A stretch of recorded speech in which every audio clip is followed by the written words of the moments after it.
Okay, I want you to picture this.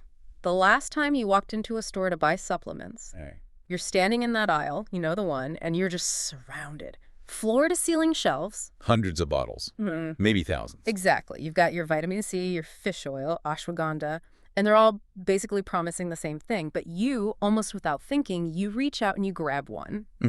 My question is, why that one?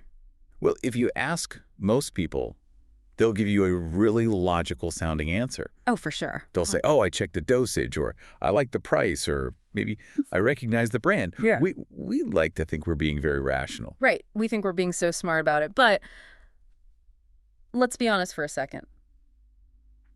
Was it really the dosage? Or was it maybe the soft touch matte finish on the label that just felt nice? Okay. Was it that heavy, dark amber glass jar that made you feel like some old-timey apothecary? It's surprisingly sensory, isn't it? Even when you're buying something as, clinical as vitamins. Or maybe it was the way the box made that satisfying little click when you opened it. Oh, it's usually the click or the weight. That is exactly what we're unpacking today. We're sort of stripping the label off the industry, literally. We've been digging through this huge guide from Superior Supplement Manufacturing, or SSMFG. Right. And what they show is that packaging isn't just, the trash you throw away. It's this high-stakes game of chemistry, logistics, and some serious consumer psychology. It really is. And our mission today is to decode all of that. We're going to figure out why a company might choose, say, a flexible plastic pouch over a classic glass bottle. And what that decision tells you. Exactly. What it says about everything from the shelf life of your vitamins to whether you'll even remember to take them. So it's basically the intersection of molecular stability and mind control. I wouldn't go quite that far. Maybe not mind control, but behavioral influence, definitely. The packaging is guiding you. Potato. Let's start with the basics. The default setting. That pharmacy aisle we were talking about, it's just a sea of plastic bottles. A sea of plastic, yeah. But the source material makes a really sharp distinction. Not all plastic is the same. There's like a hierarchy. There is. If you flip one of those bottles over, you'll see a little triangle with a number in it. Usually it's number 1 or number 2. Okay. The absolute workhorse of the industry is number 2. That's HDPE, high-density polyethylene. Which, for those of us who aren't chemical engineers, that's milk jug plastic. That's the one. And there's a good reason for it. Chemically, HDPE is like a fortress against moisture. And that's a big deal for vitamins. It's a huge deal. Most supplements, powders, tablets, capsules, they're what we call hygroscopic. Hygroscopic. It just means they love to suck water out of the air. You leave a vitamin C tablet on the counter on a humid day, it'll start to get sticky or crumble. Ah, right. So HDPE keeps the inside of that bottle bone dry. It also blocks light, which is another benefit. But let's be honest, it looks functional. Functional is a good word. A bit boring, maybe. Yeah. If you're a value brand selling a giant tub of multivitamins, you use HDPE. It's cheap, it's tough, and it hides the pills inside. It's the get the job done plastic. Yeah. But then you have the Instagram plastic, the sparkly stuff. PET, polyethylene terephthalate. That's code number 1. The clear stuff, like a water bottle. Right. Now imagine you're selling, I don't know, a bright red gummy vitamin. You're not going to hide that in an opaque white bottle. You want people to see it. You want them to think, ooh, that looks tasty. So you get the visual appeal, but there has to be a trade-off. Do you lose some of that protection? You lose a little bit, yeah. Yeah. PET has a decent moisture barrier, but it's not quite the fortress that HDPE is. So the brand has to make a choice. Look at me versus protect me. It's literally that. Do I need the shelf appeal of a glowing red gummy to get your attention? Or do I need the maximum moisture protection? Okay, so if we want to move up to the VIP section of the aisle, we have to talk about glass. The gold standard. Specifically, that dark amber glass. When I see that, I just assume it's going to cost $20 more. It feels heavy. It feels premium. And that heaviness is a huge psychological cue for quality. We associate weight with value. Right. But from a chemistry standpoint, glass is just unbeatable. It's non-porous, non-leaching. Zero risk of anything from the plastic getting into your fish oil. And the amber color. That's not just for looks. No, not at all. It's a specific UV filter. It blocks the wavelengths of light that cause oxidation. So it's like sunglasses for the pills. It's exactly like sunglasses for the pills. Yeah. If you have a sensitive fish oil or a probiotic, clear glass is a death sentence. The light will literally kill the active ingredients. So why doesn't everyone use it then, if it's the best protector and it feels the most expensive? 2 words. Gravity and money. Ah. Glass is heavy. Shipping a pallet of glass bottles costs a fortune compared to plastic. And then there's a whole breakage thing. So when a brand chooses glass, they're sending a very specific signal. We can afford this. We could afford this because what's inside is worth it. Before we move on from bottles, we have to talk about the lid. The source calls it a security system, which sounds a little intense. It's accurate, though. You're putting this stuff in your body. Yeah. That chain of custody has to be perfect. You've got the child-resistant cap. Yeah. Which is sometimes adult-resistant, let's be honest. Well, if you're struggling with it, it's working. True. But the more interesting part is the tamper evidence stuff.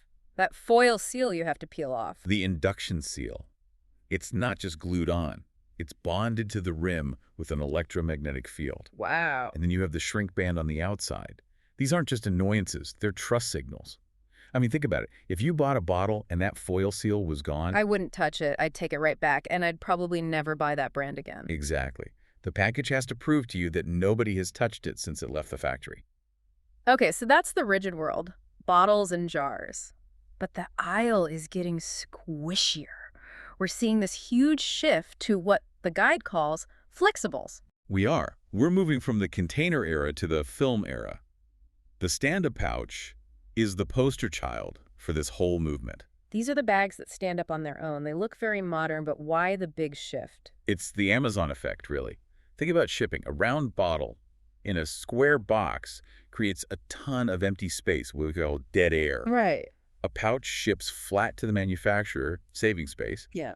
And then when it's filled and sent to you, it weighs almost nothing. So it's all about the margins. But does a fancy Ziploc bag actually protect the vitamins? Well, these aren't your sandwich bags. The source guide explains they're these highly engineered multi-laminate films. You might have one layer for strength, a foil layer in the middle as a barrier, and another layer inside for sealing. So they can actually be as good as a bottle. The barrier properties can absolutely rival bottle now. And I'll admit, getting a scoop of protein powder out of a wide pouch is way easier than digging your hand into a narrow jar. It is. It's a better user experience for powders. Yeah. But then you go to the extreme end of flexibles, the stick pack. The single-serve pre-workout you see at the gym. Tear, dump, and go. It's a total lifestyle format. It's all about mobility. But look what it does for consumption. It makes it an impulse item. It's precise. There's no mess, no measuring. It just removes all the friction. Speaking of friction, there's a format for people who take, well, a lot of vitamins. The pill pouches. The darlings of the subscription model. Instead of 5 bottles on your counter, you get a roll of little daily packets. Your morning's stack. It's like a tear-off calendar for your health. Right, but there's a technical detail in the SSMFG source that I thought was fascinating. These films are engineered to block unwanted odors. That's huge. I've opened B-complex vitamins that smell just awful. Exactly. Or fish oil. Imagine putting a fish oil pill right next to, say, a valerian root pill, which smells like old socks. If you let those sit together for 2 weeks, that smell would cross-contaminate. You'd gag. These films isolate everything so your Monday morning packet doesn't smell like a chemistry experiment gone wrong. It's all about compliance, making it so easy and pleasant that you actually take the pills. That's the whole game. Lower the barrier to entry for the habit. We should also mention blister packs, the pop-out pills. That's all about pharmaceutical positioning. It feels more serious, more medicinal. It tells you this is powerful stuff. But functionally, it's the ultimate protection. Each pill is in its own little nitrogen-flushed vault. No oxygen, no moisture. If you have a really unstable ingredient, sometimes a blister pack is the only way to keep it alive until you swallow it. Okay, let's zoom out. We've talked about the thing touching the pill. What about the thing holding the thing? The box. Secondary packaging. This is where marketing really takes over from the chemists. The guide breaks it down into 2 main types: the folding carton and the rigid box. A folding carton is just a basic cardboard box, like for toothpaste. Exactly. Lightweight paperboard. Its main job is to be a billboard. A round bottle has very little space for text.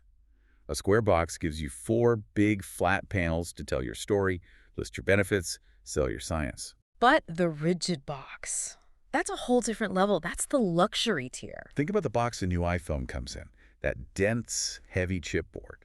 The way the lid just slowly slides off because of the air pressure. Yes. Or the little magnetic closure that snaps shut. That click. So satisfying. That haptic feedback is everything. The guide says for high-end gift sets or influencer kits, The rigid box is non-negotiable. It creates a ritual. It says, what's inside here is precious. And it's interesting, the source links this directly to e-commerce. It has to. If you're a direct-to-consumer brand, you don't have a storefront. The shipping box is your storefront. That unboxing moment on the kitchen counter is the only physical interaction the brand gets with you. So they're designing these boxes to be tough enough for a delivery truck, but pretty enough for TikTok. It's a very specific balancing act. I have to play devil's advocate here, though. We're talking about layers of film, plastic bottles, heavy boxes. Yeah. This sounds like an environmental nightmare. They address that. It's clearly a huge pressure point for the whole industry. Brands are scrambling for sustainable options. The big acronym you see everywhere is PCR. PCR. Post-consumer recycled content. So you're basically taking old milk jugs and water bottles, grinding them up, cleaning them, and making new bottles out of them. So my new vitamin bottle used to be a soda bottle. Essentially, yes. Yeah. But there's a catch. PCR plastic is rarely perfectly white or clear. It can look a little grayish or have little specks in it. So brands have to choose between being green and looking perfect. Or they cover it up. Yeah. And that's where you get the full-body shrink sleeve. Ah, right. The plastic wrapper that's heat shrunk onto the bottle. Yeah, it gives you this 360-degree canvas for graphics. It looks amazing. But, and here's the irony, some of those sleeves make the bottle harder to recycle because the sorting machines can't see what kind of plastic is underneath the wrapper. So you get the premium look, but you might lose the sustainability point. It's a constant tension. It is. Protection, presentation, and practicality. They're always trading one for another. We've covered the what and the why. I want to shift to the how. Because you can design the most amazing bottle in the world, but if you can't actually get it made. This is where the service side of the SSMFG documents gets really interesting. The testimonials they included. They paint a picture of a really chaotic industry. It sounds like the Wild West. Take this one story from a guy named Ryan Jacob. He's got this complex, patented, proprietary product. And he's just hitting a wall. He says he called over 100 companies. 100. 100 calls. And he says only 20 would even talk to him. Why? Why would a manufacturer turn down business? Because of the complexity. Most manufacturers want easy. They want to churn out standard vitamin C in standard bottles, volume and speed. When you show up with a weird formula that might clog their machines, They shut the door. they shut the door. And of those 20, SSMFG was the only one willing to do the R&D. That tells you a lot. It shows that your packaging strategy is also about finding the right partner. Then there's the crisis management side, the review from Cameron Andrade. I love this one because it starts with a failure. An order was late because of poor crop growth. Right. Nature happens. Things go wrong in supply chains all the time. But the manufacturer didn't just go silent. They showed him their call logs. They said, look, we are calling every supplier on Earth day and night to fix this for you. Transparency. We're in the trenches with you. Exactly. In this business, bad news delivered early is way better than silence. And the final one, this logistical nightmare from Ignacio Mancebo. A huge order that required 4 different facilities. I mean, that's just herding cats. You've Yeah. got bottles coming to one place, caps to another, raw materials to a third, trying to sync all of that up. Sounds like a disaster waiting to happen. And most manufacturers would look at that and just say, no thanks, too much risk. The fact that they took it on, it just proves that packaging is really just another word for logistics. You can't separate the design from the supply chain. Never. The bottle choice dictates the entire timeline. So when we step back and look at this whole ecosystem, from plastic codes on the bottom of the bottle to the emotional click of a box, what's the big takeaway? I think it boils down to a 3-way standoff. You are always balancing protection, presentation, and practicality. Break those down for us. Okay, so protection is, can this container keep the chemistry stable? Presentation is, does this look cool enough to make someone pick it up? And practicality is, can we actually ship this without going broke, and is it sustainable? And most of the time, you can only pick 2 out of 3. Often, yeah. That's the game. If you want maximum protection and presentation, that heavy amber glass bottle, you sacrifice practicality on cost and weight. If you want maximum practicality like a pouch, you might lose that feeling of luxury. Exactly. It completely changes how you look at that shelf, doesn't it? Right. You're not just seeing vitamins anymore. You're seeing a series of strategic compromises. It really does. It makes you a smarter consumer. You start to see what the brand prioritized. So that's the mission for you when you're listening. Next time you open a new bottle or you tear open a stick pack, just take a second, look at the seal, check the little recycle code on the bottom, and just ask yourself one final question. Is this packaging designed to preserve the health of the product for you? Or is it just designed to market the idea of health to you? Because those are two very different things. Very different goals. Something to chew on with your morning multivitamin. Thanks for listening to The Deep Dive. Stay curious.